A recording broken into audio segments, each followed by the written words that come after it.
আজ একটা রহস্যর কথা বলি। কী রহস্য?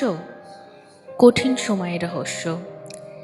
যখন কেউ কষ্ট পায় তখন সে ভাবে সব শেষ, কিন্তু সেই কষ্টই আমাদের ভিতরে আলো জ্বালায়।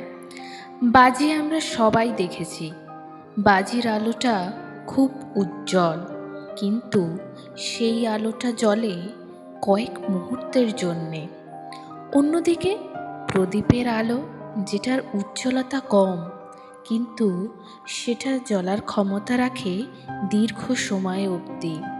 আর যে মানুষ নিজের ভিতরে সঠিক আলোকে চিনতে পারে, সে অন্যের পথকেও আলোকিত করে, ঠিক যেন প্রদীপের মতন দীর্ঘমেয়াদী, যে বাজির মতন ফট করে নিভে যায় না।